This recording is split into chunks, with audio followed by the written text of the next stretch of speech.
معزز سامعین گرامی قدر، الحمدللہ اللہ کا شکر ہے کہ اللہ رب العزت نے مجھے اور آپ کو رمضان کی عظیم الشان نعمت سے بہرہ کیا۔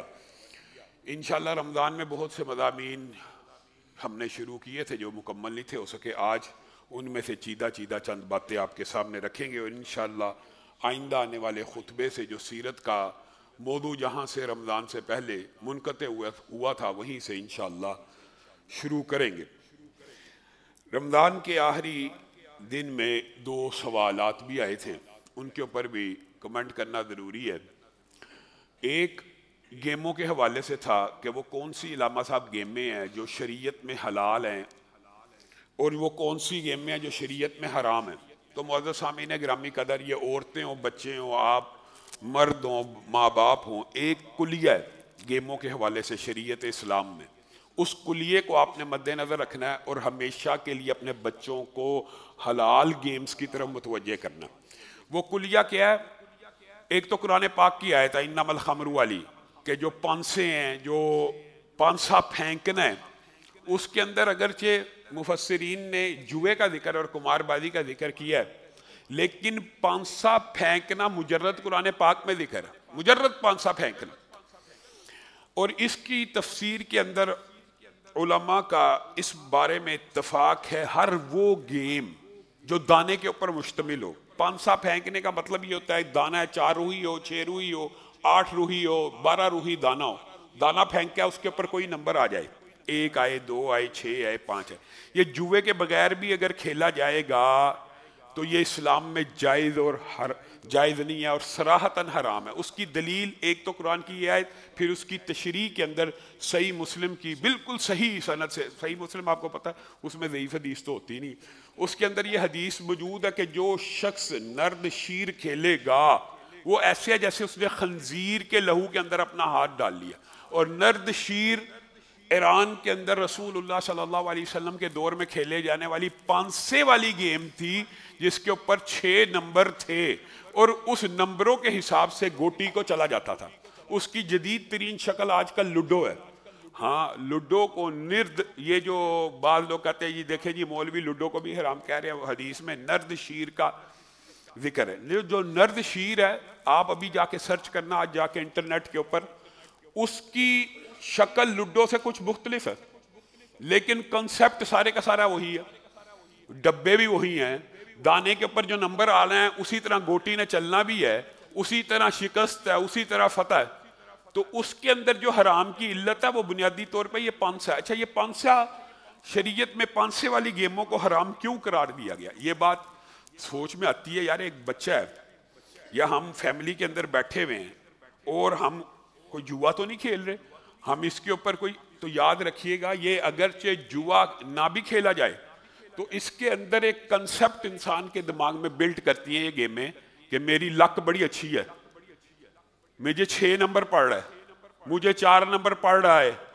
یہ جو گیموں کے اندر اس طرح کے استدلال اور دماغ میں یہ باتیں آنا، یہ بذات خود انسان کو جوے کی طرف لے کے چلی جاتی ہیں اگرچہ انسان نے جوا نہ بھی کھیلا ہو۔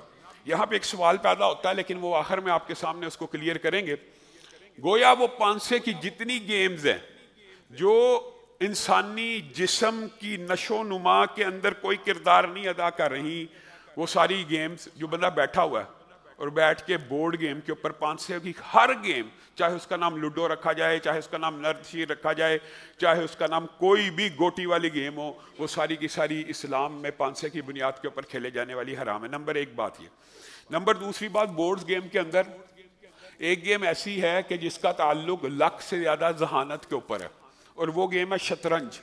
اور شطرنج جو ہے وہ نام لے کے حرام کی گئی ہے، اگرچہ اس حدیث کی صحت میں علماء کا اختلاف موجود ہے کہ اس کی سند کیسی ہے۔ نہا رسول اللہ صلی اللہ علیہ وسلم عن شطرنج، اس کی سند کے اوپر کچھ محدثین کا کلام موجود ہے، لیکن حضرت علی کے ساتھ سے صحیح سند سے اور خلفائے راشدین سے صحیح سند سے یہ بات ثابت ہے کہ آپ شطرنج کو نرد شیر سے بھی برا سمجھتے تھے، یعنی پانسے والی گیم سے بھی برا سمجھتے تھے۔ حتیٰ کہ حضرت علی ایک دن آئے اور کچھ لوگ شطرنج کھیل رہے تھے تو حضرت علی نے کہا تھا ما هذه التماثيل التي انتم لها عاکفون، یعنی وہ آیت حضرت علی نے شطرنج کھیلنے والوں کے اوپر پڑھی جو بتوں کے سامنے اعتکاف کرنے والوں کے بارے میں، جو بتوں کے سامنے کھڑا ہو کے گویا ذہنی مشقت کی واحد گیم، ذہنی مشقت کی واحد گیم جو اسلام میں حرام ہے وہ شطرنج ہے، چونکہ نام لے کے حرام ہے، اور اس کی گرد و غایت واضح ہے کہ شطرنج جتنا وقت کا ضیاع کرتی ہے اور جتنا ٹائم ویسٹ کرتی ہے، اور آپ حیران رہ جائیں گے یہ جو چمن شطرنج کے خانے ہوتے ہیں اس کے اندر کتنی مووز ہیں، یہ ہزاروں اور لاکھوں سے بھی تجاوز کر جاتی ہیں. تو انسان ساری زندگی بھی کھیلتا رہے تو وقت گزرنے کا بھی احساس نہ ہوگا، اور ایسا لہو اور لعب ہے اگرچہ اس میں ذہنی مشقت ہے، اور ذہن کے بارے میں رسول اللہ صلی اللہ علیہ وسلم کی دیگر احادیث اس بات کے اوپر اشارہ کرتی ہیں جتنی ذہنی آزمائش کی گیمیں وہ ساری کی ساری اسلام میں جائز ہے، لیکن یہ منع ہے. یعنی کچھ ایک ہوتا کلیہ، ایک ہوتا اس سے استثناء. تو رسول اللہ صلی اللہ علیہ وسلم نے ذہنی مشقت کی گیموں میں سے استثناء کیا شطرنج کو، اور خلفائے راشدین نے بھی، اور حضرت عثمان نے، اور سارے جتنے خلفائے راشدین گزرے ہیں انہوں نے شطرنج کے بارے میں حرمت ہی کی بات کی ہے، اور الحمدللہ امت کا اس بارے میں کوئی اختلاف موجود نہیں. ہاں عصر حاضر کے بعد علماء اس حدیث کی سند کو لے کے اعتراض کرتے ہیں، لیکن اس کا مطلب بھی شطرنج کی حلت نہیں ہے، شطرنج کو وہ حلال قرار نہیں دیتے. اسی لک کی گیم، لک بیس گیموں کے اندر تاش بھی شامل ہے. بعض لوگ یہ سمجھتے ہیں کہ یہ جو تاش ہے یہ پانسے سے مختلف چیز ہے اور اس کے اندر ذہن ہے. قطعاً ذہن نہیں ہے، اس کے اندر بھی آپ کو نمبر آنا ہے، آپ کو لک کی بنیاد کے اوپر، یہ بھی آپ کو جوے کی طرف، اور یہ بھی کوئی ذہنی مشقت اور انسان کی جسمانی نشو و نما کے لیے مفید بات نہیں. جتنی بھی لک بیس گیمیں ہیں جو انسان جوے کے بغیر بھی کھیلے جائز نہیں ہے. جہاں تک بات ہے ذہنی مشقت کی، ذہنی استعداد کی اور جسمانی مشقت کی، تو یاد رکھیے گا جسمانی ورزش کی ہر وہ گیم جائز ہے جس میں شرعی حدود کو پامال نہ کیا جائے. مثال دے رہا ہوں، ایک گیم 100% بھی جائز ہو، ایک گیم 100% جائز ہے، اور اگر آپ اس گیم کو غیر شرعی طریقے کے، مثال دے رہا ہوں فٹ بال ہے اور کرکٹ ہے، یہ گیمیں جسمانی ورزش کی گیمیں ہیں، ہاکی ہے، اور یہ تو رسول اللہ صلی اللہ علیہ وسلم کے دور میں مستحب ترین گیمیں وہ ہیں جو گھڑ سواری کے اوپر مبنی ہوں، جو دوڑ کے اوپر مبنی ہوں، جو نشانے بازی کے اوپر مبنی ہوں، جو تیر اندازی پہ مبنی ہوں، جو تیراکی کے اوپر. اسلامی شریعت کی گیمیں یہ ہے، دوڑنا، تیراکی کرنا، گھڑ سواری کرنا، جسم کو مضبوط کرنا، تیر اندازی کرنا، اینگلز انسان کے آنکھوں کے سیدھے ہوں، وہ تمام گیمیں شریعت میں جائز ہے. لیکن اگر انسان مثال دینا فٹ بال ہی برہنہ ہو کے کھیل رہا ہے تو کیا جائز؟ وہ برہنگی حرام ہے. فٹ بال اسی طرح فٹ بال، کرکٹ، ہاکی کی وہ جسمانی ورزش کی تمام گیموں کے اندر اگر آپ نماز مس کر رہے ہیں اور اگر آپ نماز نہیں پڑھ رہے تو اس میں گیم کا قصور نہیں ہے، اس میں آپ کا قصور ہے، اور آپ نے وہ لہو اور لعب میں مشغول ہو کے. تو جو علماء کے اس بارے میں دو مختلف فتوے آپ کو نظر آتے ہیں، کرکٹ کے حوالے سے، فٹ بال کے حوالے سے، ہاکی کے حوالے سے، بیڈمنٹن، ٹینس، اسکواش، گھڑ سواری، دوڑ، یہ جو بھی گیم اگر انسان کو نماز سے، شریعت کے احکامات سے دور کرتی ہے اور اس کے اندر اس کا وقت آتا ہے، وہ ان وجوہات کی وجہ سے حرام ہے. تو علماء نے یہ جو بات کیا کہ کرکٹ کے اندر جناب وقت کا بڑا ضیاع ہوتا ہے اور اس کے اندر جناب یہ جو لہو ہے اور لعب ہے اور اس کے اندر نمازیں، تو یہ بھی آپ اگر شریعت کے احکامات کے مطابق جیسے اذان ہوئی ہے اسی وقت بند ہو جائے گیم تو اس کے اندر بھی کھیلنے میں کسی قسم کی قباحت نہیں، بلکہ رسول اللہ صلی اللہ علیہ وسلم جسمانی ورزش کی گیموں کو پسند کیا کرتے تھے اور اینگل کی گیموں کو پسند کیا کرتے تھے. یہاں پہ یہ بات جو تیر اندازی اور نشانہ بازی کے حوالے سے بات سمجھ آتی ہے، تو اس حوالے سے دو گیمیں ہمارے معاشرے میں مشہور ہیں، ایک بلیئرڈ ہے، سنوکر جس کو کہتے ہیں، اور ایک کیرم بورڈ ہے.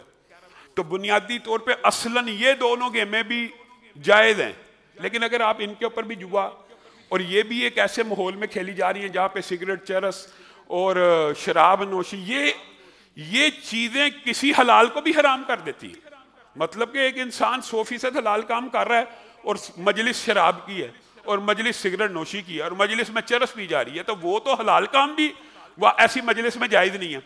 تو یہ جو علماء کے آپ کو مختلف فتوے نظر آتے ہیں بنیادی طور پہ ان کے اوپر اختلاف نہیں ہے. سنوکر بالاصل اینگل کی گیم ہے اور اس میں ہار جیت کی جو جوے کی قسم ہے کہ ہارنے والا پیسہ دے. اگر یہ شرطیں نہ ہوں، یعنی شریعت کے احکامات کے مطابق دو دوست آپس میں کھیل رہے ہیں اور اس کے اندر یہ بات عائد نہیں کی گئی کہ جو ہارے گا وہ پیسے دے گا، تو یہ گیم بھی 100% جائز ہے. اور اسی طرح کیرم بورڈ بھی 100% جائز ہے. یہ گیمیں اینگلز کی ہیں. یہ تو رسول اللہ صلی اللہ علیہ وسلم امت مسلمہ کو ہدایت کر کے گیا، نصیحت کر کے گیا کہ میری امت کے نشانے بازی اور تیر اندازی اور یہ جو اینگلز ہیں وہ کلیئر ہونے چاہیے، تاکہ کبھی دشمن کے ساتھ مقابلہ ہو تو نشانہ خطا نہ جائے، نشانہ چوکے نہ. بلکہ رسول اللہ صلی اللہ علیہ وسلم واحد یہ ایک ایسی بات ہے جہاں پہ رسول اللہ صلی اللہ علیہ وسلم نے کہا میرے ماں اور باپ تیرے پہ فدا ہو، چلا تیر. یعنی نشانہ ایکوریٹ ہونا، اور مسلمان کے لیے یہ تربیت کے لیے بہت زیادہ.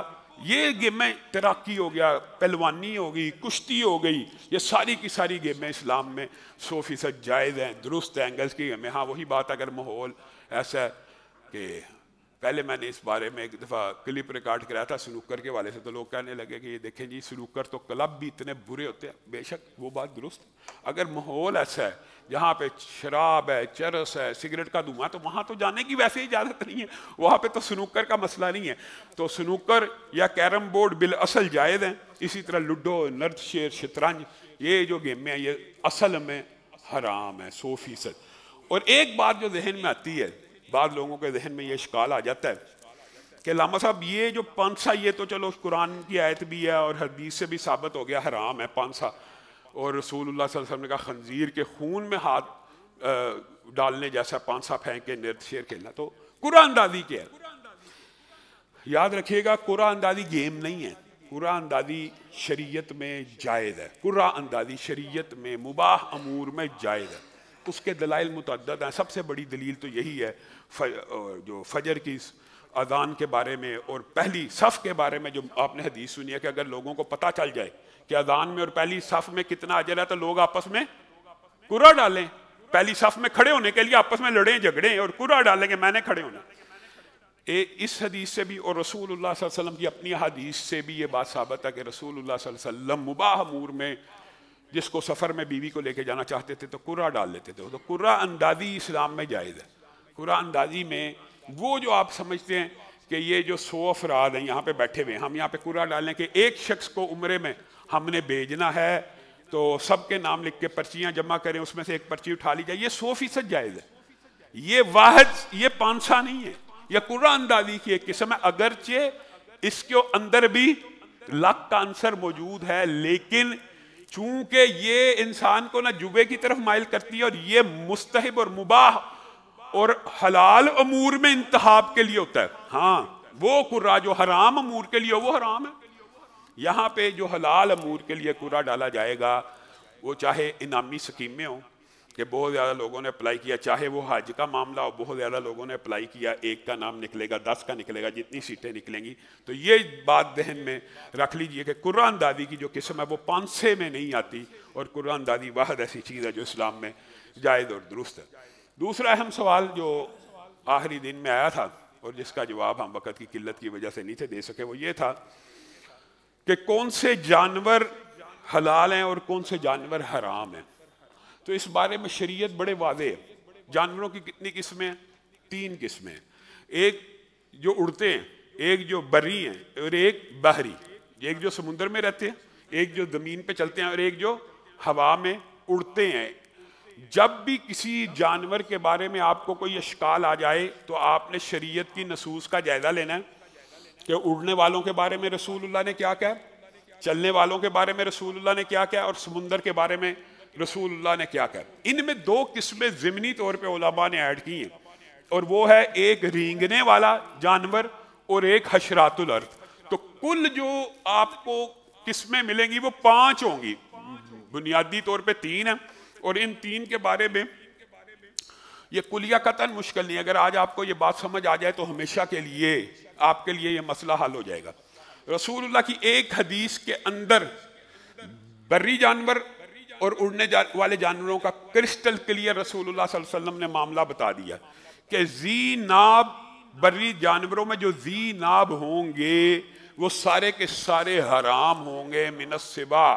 جو درندے ہوتے ہیں، جو حملہ کرنے والے جانور ہیں، ان میں سے جن کے 2 دان نکیلے کارنی وورس جانور کینائن ٹیتھ جن کے ہوں گے وہ سارے کے سارے حرام ہوں گے. اور اڑنے والے جانوروں میں ذی مخلب، یہاں ذی مخلب سے مراد صرف ناخن نہیں ہے، یہاں اڑنے والے جانوروں میں سے ذی مخلب جو حرام ہوں گے سارے کے سارے، اس سے مراد یہ ہے کہ جو اپنے ناخنوں سے یعنی اپنے پنجوں سے شکار کرتے ہوں گے. اب لوگوں کے ذہن میں یہ اشکال آتا ہے کہ وہ مرغی ہے یا شتر مرغ ہے یا وہ جانور جو ہیں جو کچھ اڑتے بھی ہیں اور زمین پہ چلتے بھی ہیں، ان کی وہ جو ہیں اصل میں پرندے ہیں تو لیکن وہ زمین پہ زیادہ وقت گزارتے ہیں. اور مرغی کئی مرتبہ پنجے سے زمین کی کھدائی کرتی ہے اور جناب پنجے سے کئی مرتبہ ارتھ وام کو اور کیڑوں کو پکڑتی ہے، مارتی. تو یہ بات یاد رکھیے گا، شریعت میں جو حکم ہوتا ہے وہ اکثر کے اوپر دلالت کرتا ہے. اگر پنجے کو مرغی استعمال کرتی ہے بطور ہیلپ کے اور کھاتی چونچ سے ہے اور مارتی چونچ سے ہے تو یہ حلال جانور ہے. اور وہ جانور جو پکڑتے ہی پنجوں سے ہیں، شکار ہی صرف جھپٹتے ہی پنجوں سے ہیں، وہ سارے حرام ہیں. بنیادی طور پہ یہ بات ہے. یہ بات اس پرندوں کے اندر آپ کو پتہ اتنا بڑا لمبا چوڑا اشکال نہیں ہے، لیکن ایک پرندہ ایسا ہے کہ جس کے بارے میں اشکال پیدا ہو جاتا ہے کہ یہ پنجوں سے پکڑتا ہے، پنجوں سے کھاتا ہے یا چونچ سے کھاتا ہے. وہ پرندہ کون سا ہے؟ ہاں، طوطا. طوطے کے بارے میں یہ اشکال پیدا ہو جاتا ہے دیکھنے میں بھی. باقی جو کوا ہے، چیل ہے، ویسے جو فاسق جانور ہوتے ہیں یہ بھی کلیے کے اندر آگے آپ کو بتائیں گے کہ یہ بھی شریعت کا ایک حکم ہے. چیل ہو گئی، یہ جو باز ہو گیا، شکرا ہو گیا، جو بھی پنجے سے حملہ کر کے جانور کو اٹھاتا ہے وہ سارے کے سارے حرام ہیں. اب طوطے کے بارے میں غور کرے. طوطا کئی دفعہ امرود کو ڈائریکٹ پنجے سے اتارتا ہے اور کئی دفعہ چونچ مارتا ہے.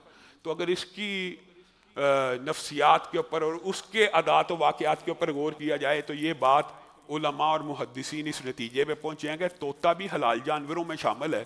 اس کی وجہ یہ ہے کہ وہ بھی پنجوں سے کسی کو ہلاکت میں نہیں ڈالتا، پنجے کو بطور کھانے کے ضرور استعمال کرتا ہے. یہ لیکن مشابہات میں شامل ہے. لیکن علماء کا ہمارے جو شیخ تھے مفتی عبید اللہ عفیف صاحب، انہوں نے اس کی واضح علت کا فتویٰ دیا اور جو علماء کا اشکال تھا اس بارے میں کہ یہ یار مبہم ہے، انہوں نے اس کو رفع کیا اور انہوں نے باقاعدہ اس کو پال کے اس کے عادات و واقعات کے اوپر غور و فکر کیا. تو پرندوں کے حوالے سے طوطے کے علاوہ کوئی ابہام باقی نہیں رہتا. جتنے چگنے والے ہیں سارے جائز ہیں، جتنے نگلنے والے ہیں سارے جائز ہیں. یہ جو بعض لوگوں کے ذہن میں آتا ہے کہ آبی پرندے بھی ہوتے ہیں جو مچھلیوں کو سیدھا نگل جاتے ہیں، وہ 100% جائز ہیں. وہ پنجوں سے شکار نہیں کرتے، جو پنجوں سے کریں گے وہ حرام ہوں گے. یہ بات ذہن میں رکھیے گا کہ پنجوں سے شکار کرنا اس حدیث کا مطلب ہے، پنجوں کے اوپر صرف ناخن ہونا اس حدیث کا مطلب نہیں ہے. اچھا، پھر جب یہ بندہ بات کہتا ہے کہ ذی ناب سارے کے سارے حرام ہیں، یعنی جن کے کنائن ٹیتھ ہیں، تو اس میں بھی استثناء رسول اللہ صلی اللہ علیہ وسلم نے بیان کر دی ہیں. استثناء کا معلوم ہونا، جیسے یہ طوطے کا اس میں ہے تو جانوروں میں جو بری جانور ہیں ان کے اندر بھی استثناء موجود ہیں دو.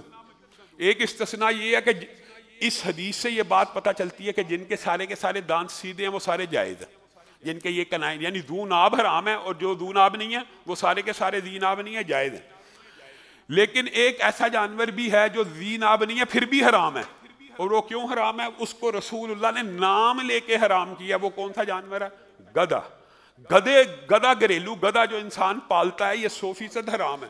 وجہ یہ ہے رسول اللہ نے خیبر کے موقع کے اوپر اس کا نام لے کے اس کو حرام کیا. اس کا نام لے کے جب رسول اللہ کسی جانور کا نام لے کے حرام کرے نا، اس کے پیچھے بھی ایک حکمت ہوتی ہے کہ عمومی کلیے کے اندر وہ حلال ہوتا ہے. تب نام لے کے حرام کیا گیا کہ رسول اللہ نے کہا امت کو یہ، کیونکہ ذی ناب کو حرام کہا تھا تو باقی جو ذی ناب نہیں ہے وہ سارے کے سارے جائز ہو جائیں گے. تو گدھے کو نام لے کے حرام قرار دیا کہ یہ حرام ہے. اور اسی طرح ایک جنگلی جانور جو ذی ناب ہونے کے باوجود جائز ہے اس کو ذبح کہتے ہیں، اور وہ آئین کے ساتھ آپ سرچ کر سکتے.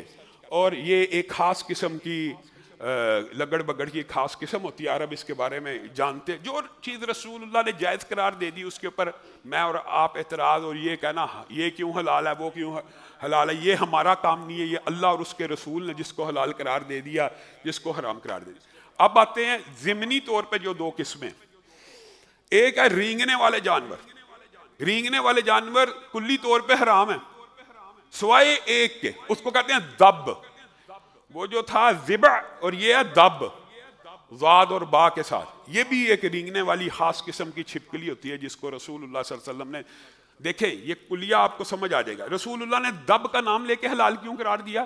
کیونکہ امت کو پتا کہ رینگنے والے حرام ہیں، سانپ حرام ہے، چھپکلی حرام ہے، جو رینگنے والے، یہ تب ایک نام لیا کہ ان میں سے ایک جائز ہے. جب کسی استثناء کو پوائنٹ آؤٹ کیا جائے تو اس سے یہ بھی بات ثابت ہوتی ہے کہ باقی سارے حرام ہی ہیں، باقی سارے حلال ہی ہیں تو حرام کہا، یا باقی سارے حرام ہیں تو حلال کہا. یہ بات یاد رکھیے گا. تو دب جو رینگنے والے جانوروں میں سے ایک ہے جو حلال ہے. عرب اس کو جانتے ہیں، یہ بنیادی طور کے اوپر ایک سبزی خور چھپکلی ہے جو 40 دن بعد ایک قطرہ پیشاب اور یونین کا کرتی ہے اور پیلے رنگ کی ہوتی ہے. جو ہمارے معاشرے میں گو جس کا ترجمہ کیا گیا ہے نا، گو دب کا ترجمہ درست نہیں ہے. گو اور سانڈا تو بہت بڑا جانور ہوتا ہے اور وہ چھپکلی کی بہت بڑی قسم میں سے ہے، وہ 100% حرام ہے. لیکن ہمارے یہاں کے حکماء دب کی حدیث کے مد نظر رکھتے ہوئے اس کو بھی حلال کر کے اس کا بھی تیل، سانڈے کا تیل کر کر کے بیچی جاتے ہیں، جو 100% حرام ہے اور جائز نہیں ہے. اب آتے ہیں حشرات کے اندر. حشرات بھی سارے حرام ہیں. حشرات الارض، حشرات الارض سے مراد کیڑے مکوڑے یا مکھی، یہ مچھر، یہ لال بیگ وغیرہ. یہ کیسے پتا چلا؟ وہ بھی اسی کلیے کے مطابق کہ رسول اللہ صلی اللہ علیہ وسلم نے حشرات میں سے ایک کو حلال قرار دیا اور وہ ہے جراد. رسول اللہ صلی اللہ علیہ وسلم نے کہا جراد جو ہے، ٹڈی جس کو ہم کہتے ہیں، یہ حلال ہے. جب یہ حلال کہا تو آٹومیٹک سارے کے سارے باقی حشرات حرام ہیں. تو ان میں سے اگر پہلے ہی حلال ہیں تو اس کو الگ سے حلال نہ کہتے. اگر پہلے ہی رینگنے والے حلال ہوتے تو دب کو الگ سے حلال نہ کہا جاتا. بنیادی طور پہ یہ بات ہوتی ہے. تو جو جراد ہے وہ تو عربوں میں کھائی بھی جاتی ہے، اور میں جب مدینہ یونیورسٹی میں تھا ہمارے استاد نے باقاعدہ گھر سے پکا کے لائے اور بچوں کو کھلانے کی آفر کی. خیر میرے دوست وغیرہ کھا گئے، میں نہ، طبیعت کے اندر کھانا نہ ہونا وہ ایک الگ بات ہے، میں نہ کھا سکا اور وامٹنگ جیسی کیفیت آ گئی، لیکن وہ بڑے شوق سے اور رغبت سے کھاتے ہیں. اور اللہ کا رسول جانتا ہے کہ کس چیز کو حلال کرنا ہے اور کس چیز کو حرام. ہم ہاں یہ کہیں کہ فلاں کو کیوں حلال کیا، فلاں کو کیوں حرام کیا، یہ اللہ اور اس کے رسول کی کے اوپر ساری کی ساری بات. تو جراد بھی حشرات میں سے واحد ہے. اچھا اب یہ بات یاد رکھیے گا کہ یہ اب بات آئی ہے ضمنی طور پہ، جس جانور کے قتل کا حکم دیا جائے، قتل کر دو اس جانور کو، وہ حلال نہیں ہوتا. کیونکہ اگر حلال ہوتا تو قتل کا حکم ہوتا، ذبح کا حکم ہوتا. قتل کا حکم دیا جائے تو وہ حرام ہے. اور جس جانور کے قتل سے روکا جائے، قتل سے روکا جائے تو حلال جائز ہو جائے گا. بات سمجھ آ رہی ہے؟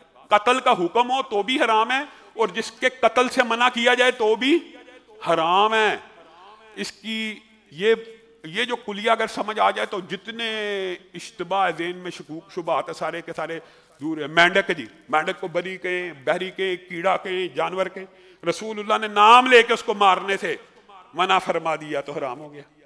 شہد کی مکھی جی پکیزہ ہوتی ہے، شہد کی مکھی تو عام گندی مکھی جیسی نہیں ہے، رسول اللہ نے نام لے کے حرام قرار دے دیا. بات سمجھ رہے ہیں؟